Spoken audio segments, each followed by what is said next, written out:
Selamat pagi Bapak dan Ibu, para devosan kerahiman ilahi. Bacaan hari ini dari buku harian Santa Faustina nomor 643 sampai dengan 645. Pengakuan 3 bulanan Pastor Bukowski. Ketika suatu kekuatan batin mendorong aku lagi untuk tidak menunda masalah ini, aku tidak mampu menemukan damai. Aku memberitahu Bapak pengakuan. Pastor Bukowski menjawabku, "Suster, ini adalah suatu kekeliruan.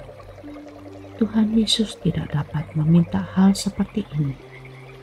Engkau telah mengikarkan kaul kekal. Semua ini adalah hayalan. Engkau sedang menghadapi sejenis bida."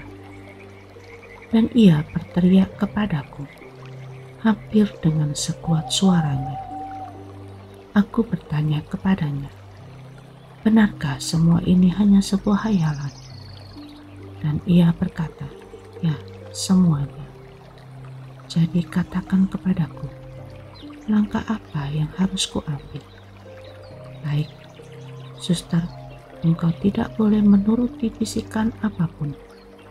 Engkau harus membuang semua ini dari pikiranmu. Engkau tidak usah memperhatikan apa yang engkau dengar dalam jiwamu, dan cobalah melaksanakan tugas-tugas lahiria dengan baik. Jangan lagi memikirkan hal-hal ini, dan jauhkanlah sama sekali dari pikiranmu. Aku menjawab, "Baik, sampai sekarang aku telah mengikuti hati nuraniku. Tetapi sekarang, Bapak, karena engkau menyuruhku agar tidak memperhatikan suara batinku, aku tidak akan lagi berbuat demikian." Kemudian ia berkata, "Kalau Tuhan Yesus memberitahukan lagi sesuatu kepadamu, katakan itu kepadaku. Tetapi engkau tidak boleh langsung bertindak." Aku menjawab, "Baik, aku akan berusaha taat." Aku tidak tahu mengapa Pastor Bukowski menjadi begitu keras. Ketika aku meninggalkan kamar pengakuan, banyak sekali pemikiran menghimpit jiwaku. Buat apa aku harus bersikap terbuka? Apa yang aku katakan bukanlah dosa. Aku tidak mempunyai kewibawaan untuk mengatakannya kepada Bapak pengakuan. Dan lagi, betapa menyenangkan bahwa aku tidak lagi harus mendengarkan suara batinku. Sejauh secara lahiria, semuanya berjalan baik.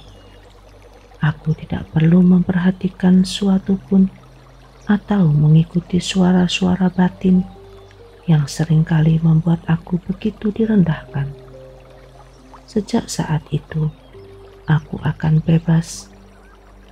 Tetapi, sekali lagi, suatu rasa sakit yang aneh mencekam jiwaku. Apakah kemudian aku tidak dapat lagi menyatukan diri dengan Dia yang sedemikian aku rindukan? Dia yang merupakan segenap kekuatan jiwaku.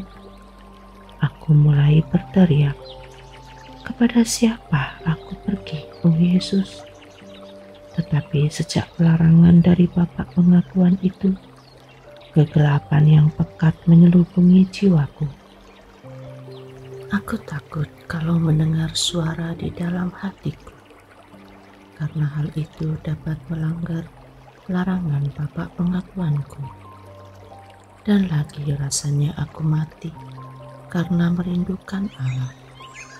Batinku tercabik-cabik, hancur berkeping-keping, karena tidak lagi boleh memiliki kehendak sendiri. Karena kehendak itu sudah dipalingkan seluruhnya kepada Allah.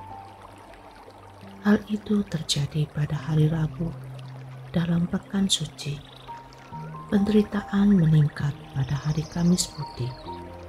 Ketika aku menjalankan meditasiku, aku mengalami sejenis sakratul maut. aku tidak merasakan kehadiran Allah. Tetapi seluruh keadilan Allah begitu berat menghimpit aku. Aku melihat diriku seolah-olah tersungkur karena dihimpit dosa-dosa dunia. Setan mulai mencemooh aku. Lihat, kini engkau tidak akan lagi berusaha untuk memenangkan jiwa-jiwa. Lihatlah imbalan apa yang engkau terima. Tidak seorang pun akan percaya kepadamu bahwa Yesuslah yang meminta hal ini. Lihatlah betapa banyaknya sekarang engkau menderita, dan betapa lebih banyak lagi yang masih harus engkau derita. Akhirnya, Bapak pengakuan kini telah melepaskan engkau dari semua hal itu. Kini aku dapat hidup seperti yang aku sukai, sejauh hal-hal lahiriah berjalan baik. Pikiran-pikiran yang mengerikan ini menyiksa aku sepanjang seluruh ibadat. Ketika hampir tiba waktunya untuk misa kudus, hatiku dicekam merasa sakit. Jadi, akankah aku meninggalkan kongregasi? Dan karena imam telah memberitahuku bahwa ini adalah sejenis bidah, apakah aku akan terlempar dari gereja? Aku berteriak kepada Tuhan dengan seruan batin yang pedih. Yesus, selamatkanlah aku.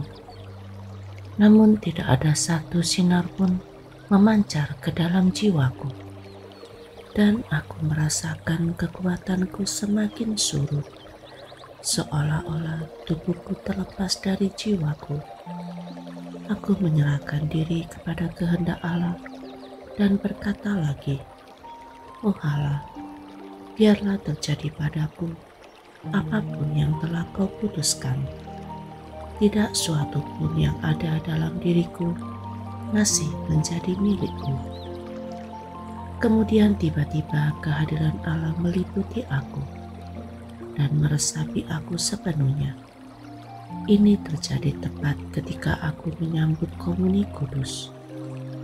Tidak lama sesudah Komuni Kudus, aku kehilangan seluruh kesadaranku akan segala sesuatu yang ada di sekelilingku dan tentang tempatku berada. Saat itu aku melihat Tuhan Yesus seperti Ia tampak dalam gambar kerahiman itu.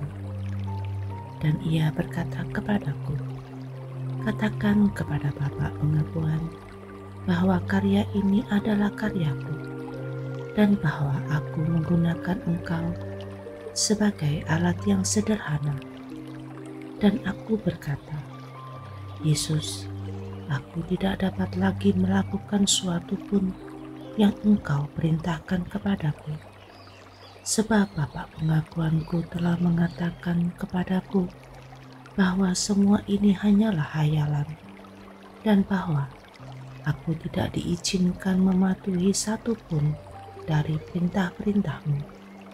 Sekarang, aku tidak akan melakukan sesuatu yang Kau perintahkan kepadaku.